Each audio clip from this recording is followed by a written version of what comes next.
Mal de dos, mal du siècle, on voit ça tout de suite avec mes invités.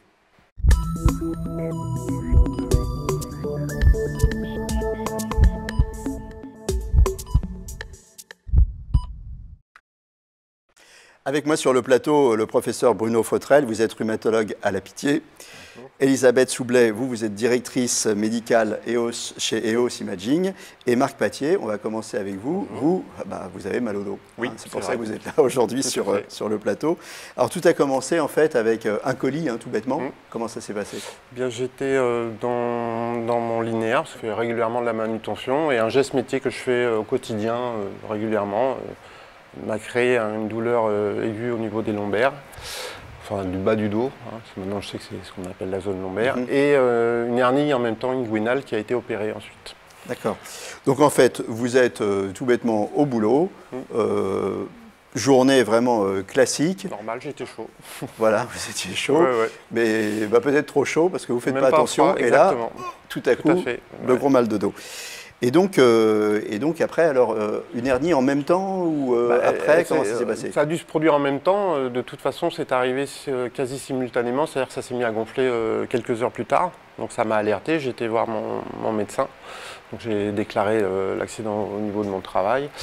Et donc j'ai été opéré. C'était une hernie inguinale.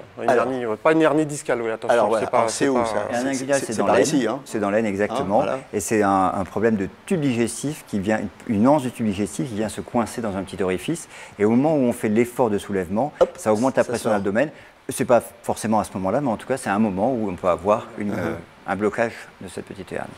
Alors vous aviez l'habitude de faire du sport et puis après, vous vous retrouvez coincé, suite à l'opération, je n'avais pas le droit de faire d'efforts, donc là c'était interdit pendant 2-3 mois et mon mal de dos s'est effectivement installé. Et, quand j'ai voulu reprendre une activité, même avec un kiné, j'en étais incapable, ça me faisait peur parce que j'avais mal. Tout bêtement, je n'arrivais pas à retrouver une mobilité, une fluidité, vous aviez une résistance. Du sport et puis en même temps, quand vous en faisiez, vous aviez mal, donc vous aviez après peur d'en faire. Et en fait, c'est un cercle vicieux qui s'installe tout à fait. Et alors là, vous faites un rendez-vous rhumato. Oui, suite à plusieurs arrêts consécutifs et des médecins qui ne me proposent pas spécialement de choses, j'ai pris un rendez-vous avec un rhumatologue spécialisé à Paris. Et dans le même temps, je m'étais renseigné sur les fameux stages à l'effort sur Internet, c'est bien Internet pour ça. Et j'avais fait une demande d'inscription auprès de la Pitié et ça m'a été confirmé de le faire par la rhumatologue que j'ai vue à Paris. Donc là, vous commencez un stage? Oui, c'est un stage intensif de 1 mois. Tous les jours de la semaine, de 9h le matin à 4h l'après-midi, avec un corps médical d'accompagnement. Et comment en fait, alors que vous aviez peur de faire du sport, on arrive à vous faire du sport 5 heures par jour, tous les jours de la semaine? Eh bien, avec un éducateur qui est là pour nous indiquer comment faire, ce qu'il faut faire, ce qu'il ne faut pas faire, et progressivement faire les choses pour retrouver une mobilité, une résistance et une envie aussi de retrouver son corps. Les résultats, vous les sentez rapidement? Tous les jours quasiment, semaine après semaine. En ce qui me concerne, parce qu'on est plusieurs dans le stage. Mais donc c'est encourageant, c'est-à-dire vous avez senti véritablement... c'est le jour et la nuit entre avant et après, ça c'est certain. C'est un point important, ce que dit Marc, c'est que très souvent, donc on a mal au dos, on arrête de bouger, on ne sait plus comment faire, et il y a un facteur négatif du médecin. Là, c'était les médecins pour la chirurgie digestive qui ont dit « ne bougez pas ». Et au moment où on va se remettre en marche, des douleurs réapparaissent et on ne sait plus ce qu'il faut faire. On ne sait plus les bons mouvements, les mauvais mouvements. Et le stage, le but, c'est d'accompagner les gens avec un renforcement musculaire et puis une reprise d'activité qui sont après ludiques, pas seulement de la rééducation. Mais... Oui, il y a tout un corps médical. Tout un accompagnement, on va en parler justement, vous allez nous détailler le programme. Aujourd'hui, vous avez encore des douleurs? Ah, j'ai mal tous les jours, bien sûr. Tous les jours, mais vous avez appris à les gérer, c'est ça? De toute façon, le but du stage, enfin moi je l'ai pris ainsi, et je m'en doutais de toute façon, parce que le médecin me l'avait dit, mais d'une autre façon. C'est ce qu'on appelle une maladie chronique, donc ça va être là tout le temps. Donc après, il faut arriver à le gérer dans le temps, dans les journées, et donc je viens de me rendre compte vraiment que c'était complètement possible, et après il faut adapter sa vie à son mal de dos et pas l'inverse. Donc, alors, je vais m'attacher à faire ça. Professeur Bruno Fautrel, on va parler de ce stage, mais vous m'avez dit un truc en préparant l'émission qui m'a étonné. Vous m'avez dit, dans la majorité des cas, sauf cas très très graves, on peut se débarrasser soi-même de son mal de dos si on fait ce qu'il faut. Donc le mal de dos, c'est un ensemble de pathologies. La majorité des cas, ce qu'on appelle la lombalgie commune, c'est-à-dire que ce n'est pas lié à une lésion musculaire, ce n'est pas lié à une infection, ce n'est pas lié à une tumeur. On a mal au dos. Le dos, c'est une structure assez complexe, comme un mât, mais en plusieurs morceaux. Il y a plein de raisons que ça grince à certains endroits.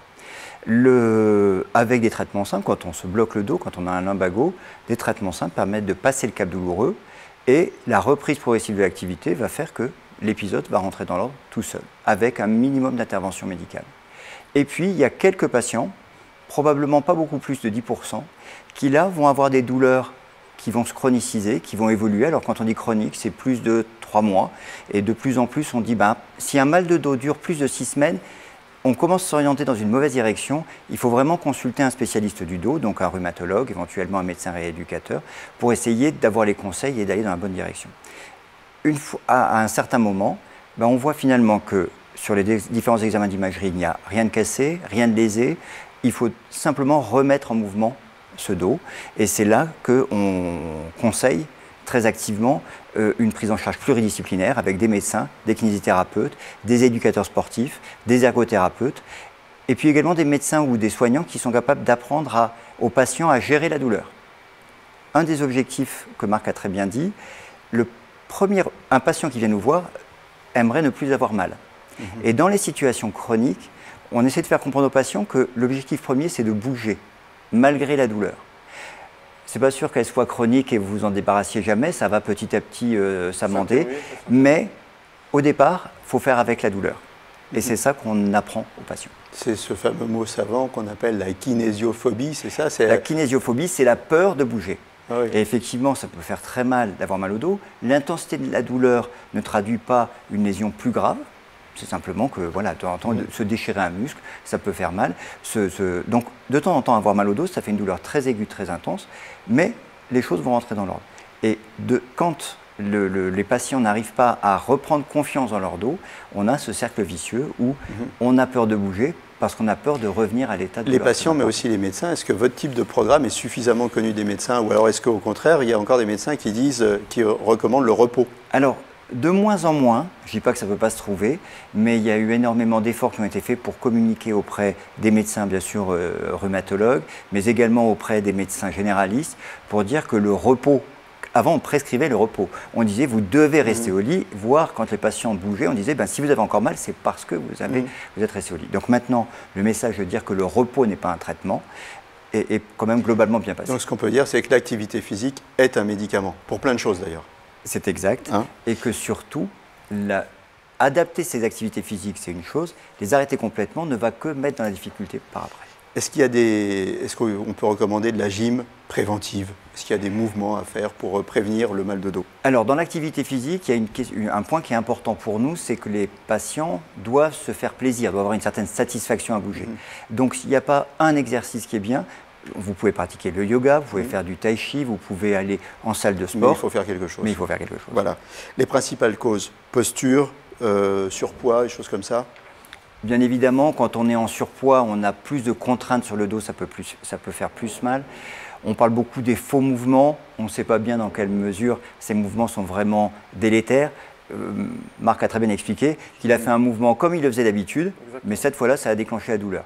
Donc, de plus en plus, on ne dit pas qu'il y a une bonne façon et une mauvaise façon de bouger, il y a plutôt tenir compte de son dos et utiliser ses muscles pour éviter de faire trop de contraintes sur le dos. Elisabeth Soublet, vous chez EOS Imagine, vous avez développé des techniques en fait qui permettent de comprendre comment ça se passe. Comme vous le disiez, le dos c'est complexe, les disques, les vertèbres, les muscles, tout ça.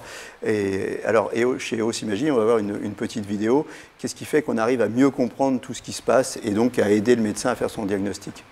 Alors effectivement, comme on va le voir sur la vidéo, la technologie d'EOS en fait consiste à aller faire une image rayon X avec une dose bien inférieure à ce qu'on a normalement sur un système rayon X. Et c'est une image du corps entier, de la tête jusqu'aux pieds, qui est faite en simultané en face et en profil et qui nous permet, avec des algorithmes assez sophistiqués, d'aller faire une reconstruction 3D à la fois de la colonne vertébrale, mais aussi du bassin, et puis des os des jambes.